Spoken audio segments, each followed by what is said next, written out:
The marble floors of Anderson and Pierce law firm echoed with each step as I approached the conference room. Through the glass walls, I could already see them. My sister Diana in her designer suit, my brother Marcus leaning back in his chair with that familiar smirk, and their spouses sitting like loyal soldiers in a battle formation. The conference room door felt heavy as I pushed it open. The conversation stopped abruptly, replaced by a thick silence and 5 pairs of hostile eyes. "What are you doing here?" Diana's voice cut through the air. She stood up, her manicured hands pressed against the mahogany table. "This is a private family matter." I adjusted my simple black blazer, feeling suddenly aware of how it paled in comparison to her Chanel suit. "Dad's will reading is in 10 minutes. I'm still his daughter, aren't I?" Marcus let out a dramatic sigh. "Come on, sis.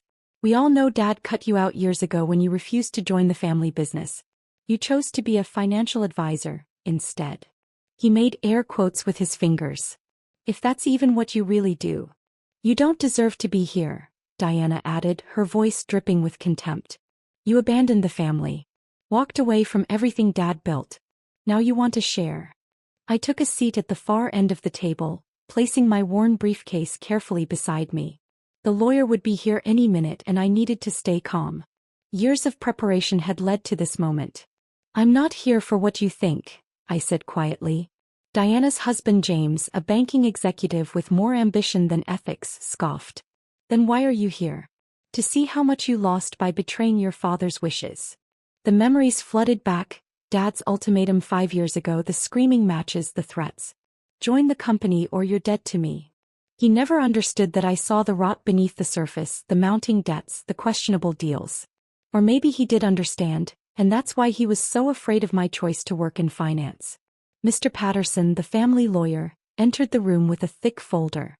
His eyes widened slightly when he saw me, but he quickly composed himself. "Now that everyone's here, we can begin the reading of Harold Matthews' last will and testament." "She shouldn't be here," Diana protested. "Dad made it clear. Ms. Matthews has every right to be present," Mr. Patterson interrupted, shuffling his papers. "Now shall we proceed?" The next 30 minutes unfolded exactly as I'd expected. The family estate split between Diana and Marcus. The company shares divided equally between them.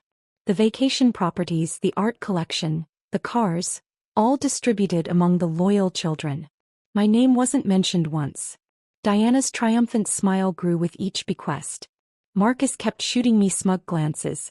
Their spouses sat there looking like cats who'd gotten into the cream. When Mr. Patterson finished reading, Diana stood up. "Well, that's settled. You can leave now." She gestured toward the door. "Unless you want to stay and watch us discuss our inheritance?" I remained seated, my hand resting on my briefcase. "Actually, there are some documents you all need to see first." "Documents?" Marcus laughed. "What documents?" "The will is clear." With deliberate slowness, I opened my briefcase and removed a thick folder. "You're right, Marcus. The will is very clear. But so are these." "What is this nonsense?" Diana snapped. I laid out the papers one by one. "These are mortgage documents, bank loans, credit lines. All the debt that's been quietly piling up behind the family's facade of wealth." I looked directly at Diana. "Did you know Dad remortgaged the beach house 3 times? Or that the company has been operating on borrowed money for the past 2 years?" The color drained from their faces as I continued. "And these," I pulled out another stack, "are the documents showing who now owns all that debt." Mr. Patterson leaned forward, adjusting his glasses as he examined the papers.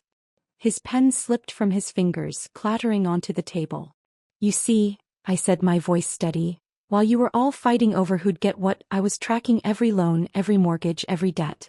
And over the past 3 years I've been buying them. All of them." Diana's perfectly painted lips trembled. "That's impossible. You're lying." "Am I?" I pushed the documents toward her. "Check the signatures. Check the dates. Check the amounts. $12.4 million in total debt, now owned by Matthews Financial Holdings. My company." Marcus grabbed the papers, his hands shaking. "This can't be legal." "It's perfectly legal," I replied. "I used my expertise as a financial advisor to build my own investment firm. Turns out all those clients you mocked me for serving helped me build quite a substantial portfolio. Enough to buy every bit of debt this family accumulated while trying to maintain their precious image. The room fell silent as the reality sank in. Everything they'd just inherited came with strings attached, strings that led directly back to me. I stood up, gathering my belongings. Don't worry. I'm not planning to call in these debts immediately. Unlike some people in this room, I understand the value of family. I headed toward the door, then paused. But I do expect us to have a very interesting conversation about the future of Matthews Industries. Shall we say, tomorrow morning? As I walked out, I heard Diana's muffled sob and Marcus's string of curses. Mr. Patterson was already reaching for his phone, probably to verify the document's authenticity. They'd spend the night realizing that while they were busy mocking my career choices and celebrating their inheritance, I'd been quietly building the leverage that would force them to face every mistake, every betrayal, and every consequence of their actions. The real estate they'd just inherited? Mortgaged to my company. The family business. Surviving on loans I now controlled. Their comfortable lives? Built on debt I owned. Tomorrow we'd begin discussing terms. But tonight I'd let them sit with the knowledge that their perfect inheritance was nothing but a house of cards. And I held every card. I settled into my office on the 47th floor of downtown's newest glass tower, watching the sunrise paint the city skyline in shades of gold. The view was a far cry from the dusty cubicle where I'd started my career 8 years ago. My executive assistant, Thomas, entered with a stack of folders. They've been calling all morning. Your sister's tried 6 times, your brother 4. And the law firm? Mr. Patterson has verified all documentation. The debt transfers are ironclad. He placed a fresh coffee on my desk. The financial statements you requested for Matthews Industries are here, along with the personal asset evaluations for both Diana and Marcus. I opened the first folder, though I already knew every number by heart. The journey to this moment had started 5 years ago, the day after Dad's ultimatum. Flashback. You'll regret this, Dad had shouted, his face red with anger. Walking away from your legacy for some entry-level financial job? I'd stood my ground. Someone needs to understand how money really works, Dad. Not just how to spend it. That night I'd pulled my first all-nighter, not crying as they'd probably assumed, but researching. Matthews Industries public records, property assessments, tax filings, everything I could access legally. What I found confirmed my suspicions. Our family's wealth was built on quicksand.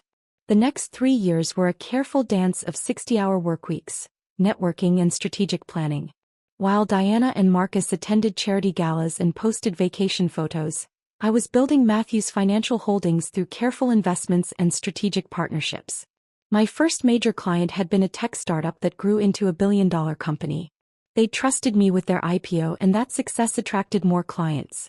Each win meant more capital, more connections, more opportunities. All while keeping my growing success hidden behind modest clothes and a deliberate low profile. Present day. The meeting is set for 10 a.m., Thomas reported. Your family's lawyers have requested to attend. I nodded. Good. They'll need to understand exactly how binding these agreements are. My phone buzzed. Another text from Diana. We need to talk before the meeting. Please. I set the phone aside and opened my laptop, pulling up a document I'd prepared months ago. Matthews Industries restructuring proposal. The company needed saving whether my siblings admitted it or not. Dad's old-school management and their reckless spending had left it vulnerable. I had a plan to modernize operations, streamline costs, and expand into emerging markets. But first they needed to understand exactly how precarious their position was. Thomas cleared his throat. There's something else. Your brother's wife has been asking questions at their country club. Apparently, some of their regular lunch crowd includes your clients. I smiled. Of course they did. I'd carefully cultivated relationships with exactly the right people over the years. The same social circles my siblings used for showing off, I'd used for building my empire. Speaking of clients, Thomas continued, Mr. Davidson from the merger deal called. The papers are ready for signing whenever you're free. The Davidson deal. My latest acquisition that would push Matthews Financial Holdings past the billion-dollar valuation mark. The irony wasn't lost on me that this milestone would come the same week I finally revealed myself to my family. I spent the next hour reviewing the documents for the meeting. Each page represented a piece of the puzzle I'd carefully assembled. The beach house mortgage, $2.3 million. The company's operating loans, $5.7 million. Diana's personal credit lines, $1.8 million. Marcus's investment debt, $2.6 million. Plus various smaller loans and obligations they'd accumulated trying to maintain their lifestyles. My phone buzzed again. Marcus, this time, this is ridiculous. You can't do this to your own family. Family. The word they only seemed to remember when they needed something. I thought back to all the moments that had led here. Diana mocking my little office job, at Mom's funeral 2 years ago. Marcus telling his friends I was just a banker at his wedding. The holiday dinners where they seated me at the kids' table. The family photos I was conveniently left out of. Each slight had only fueled my determination. While they were laughing, I was learning. While they were spending, I was investing. While they were burning bridges, I was building an empire. A knock at my door interrupted my thoughts. It was Sandra, my head of legal. Everything's in order, she reported, setting down another folder. I've reviewed all the debt contracts. They're ironclad. Your siblings' lawyers won't find any loopholes. And the restructuring proposal? Aggressive but fair. It gives them a path forward while ensuring you maintain control. She paused. Are you sure you want to do this? Once we start, there's no going back. I stood up and walked to the window, looking down at the city below. They need this wake-up call. The company needs new leadership. I'm not doing this for revenge. I'm doing it to save what Dad built, even if he never understood that. Sandra nodded. The conference room is ready. We've set up the presentation and have copies of all relevant documents. Perfect. I checked my watch. 9:30. Let's give them a few minutes to stew when they arrive. I want them to see exactly where they are, and who they're dealing with. As Sandra left, I opened my desk drawer and pulled out an old photo. Dad, Mom, Diana, Marcus, and me at the company's 30th anniversary. We were all smiling then, before money and power had twisted everything. My phone lit up with another message, this time from an unknown number.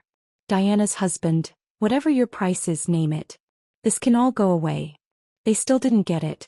This wasn't about money. It was about responsibility, about consequences, about finally bringing order to the chaos they'd created. Thomas appeared at my door. They're starting to arrive. Diana and her husband are already in the conference room. Marcus is in the lobby. I gathered my files and straightened my jacket, a custom-made piece that cost more than Diana's entire wardrobe, though its subtle elegance wouldn't show it. One more thing, Thomas added with a slight smile. The Forbes article about you is scheduled to go live at noon. Perfect timing. By then my siblings would understand exactly who they'd been underestimating all these years. I took one last look at the photo before returning it to the drawer. It's time. The walk to the conference room felt like a culmination of every step I'd taken over the past 5 years. Every late night, every careful investment, every quiet victory had led to this moment. Through the glass walls I could see Diana pacing, her designer heels clicking against the floor. Her husband sat stiffly in his chair, already sweating. Marcus had just entered, his usual swagger replaced by nervous energy. Their lawyers huddled at one end of the table, papers spread out before them. Mr. Patterson sat alone at the other end, looking older than I'd ever seen him. I paused outside the door, remembering Diana's words from yesterday, "You don't deserve to be here." How wrong she'd been. This wasn't just about deserving. This was about earning. And I'd earned every bit of what was about to happen. I nodded to Thomas. It was time to show my family exactly who I'd become while they weren't watching. The conference room fell silent as I entered. Gone was the contempt in their eyes, replaced by a mixture of fear and desperate calculation. My heels clicked against the marble floor, each step measured, deliberate. "Good morning," I said, taking my position at the head of the table. "I trust everyone's had time to review the documents?" Diana's husband James jumped in first. "This is absurd. You can't just dash." "Actually, I can." I nodded to Sandra, who began distributing new folders. "These documents outline exactly what I can do. But more importantly, they outline what I'm willing to do instead." Marcus flipped through the papers frantically. "What is this?" "A takeover." "A rescue," I corrected. Matthews Industries is 3 months away from insolvency.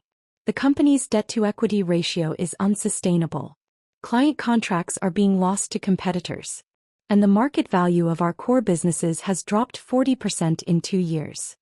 Diana's face flushed. That's not true. Dad would never dash. Dad hasn't been making the decisions for years. I cut in, pulling up the financial projections on the screen. You have. And here are the results. The graphs told a stark story: declining revenues, mounting debts, failed expansions. 5 years of mismanagement displayed in clean, brutal lines. But that's why we're here. I clicked to the next slide. Matthews Financial Holdings proposes a complete restructuring. Their lawyers leaned forward as I outlined the terms. A debt-for-equity swap that would give my company controlling interest. A new management structure with professional executives. A modernization plan for core businesses. And most importantly, a path for Diana and Marcus to retain meaningful roles if they prove themselves capable. This is blackmail, Marcus sputtered. This is business, I corrected. The same business you mocked me for learning while you were busy playing executive. Just then, phones around the table started buzzing. Right on schedule. Rising star in finance. The secret billionaire transforming the industry. Diana read from her phone, her voice shaking. This is about you? I let them read further. About my firm's success, our billion-dollar valuations, the string of successful ventures. 5 years of hidden achievements exposed in one comprehensive Forbes profile. All this time. Marcus looked up, his arrogance finally cracking. While we thought you were just some financial advisor. I was building something real, I finished. Not living off Dad's name. Not playing with inherited money. Building. Mr. Patterson cleared his throat. The terms of this restructuring are quite generous, considering the circumstances. You're offering them a chance to stay involved. Under my control, Diana spat. Under competent leadership, I corrected. You have 1 hour to decide. Either accept the restructuring or I'll call in all the debts immediately. The choice is yours. The next 50 minutes were a blur of urgent whispers, hurried phone calls, and frantic consultations with lawyers. I sat quietly watching them come to terms with their new reality. Finally, Diana spoke. Before we decide, I need to know. Why didn't you tell us about your success? I considered the question carefully. Would you have believed me? Or would you have just found new ways to mock my choices?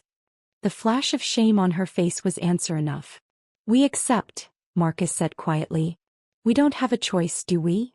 You always had choices, I replied. You chose to dismiss me. You chose to mismanage Dad's company. You chose to live beyond your means. Now you're choosing to accept help, even if it's not on your terms. The next hour was signatures and legalities. With each page I watched their old lives slip away. The unchecked spending, the casual cruelty, the easy arrogance. As the lawyers packed up their briefcases, I stood. The new management team starts Monday. I expect you both there, ready to learn, not pretend. And if we refuse? Diana asked, but the fight had left her voice. Then you'll find out exactly how difficult life can be without a safety net. I gathered my things. But I don't think you'll refuse. Because deep down you know this company needs saving. And for once in your lives, you'll have to earn your place in it. They filed out slowly, shoulders slumped, designer labels suddenly looking more like costumes than armor.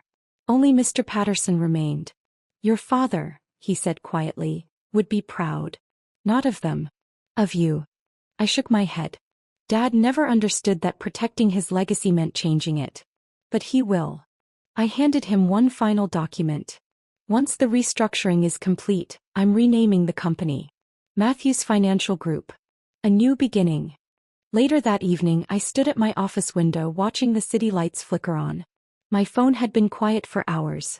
No more desperate calls or angry texts. Thomas appeared with a glass of champagne. Congratulations, Ms. Matthews. Or should I say Tho Matthews? I took the glass, thinking about the long road ahead. Saving the company wouldn't be easy. Teaching my siblings real business would be even harder. But as I looked at my reflection in the window, no longer the dismissed younger sister but the leader I'd worked to become, I knew one thing. Every moment of underestimation, every dismissive comment, every family dinner spent at the kids' table had led to this. They'd thought I was settling for less by choosing finance over the family business. They never understood I was actually choosing more, choosing to earn my success rather than inherit it. My phone buzzed one last time. A text from Diana. I'm sorry. For everything. Can we talk tomorrow? About the company. About learning. I smiled, typing back a simple response. My office. 9 a.m. Don't be late. Sometimes the best revenge isn't destruction. It's reconstruction. Building something stronger from the ashes of what was broken. And as I raised my glass to the city skyline, I knew this was just the beginning.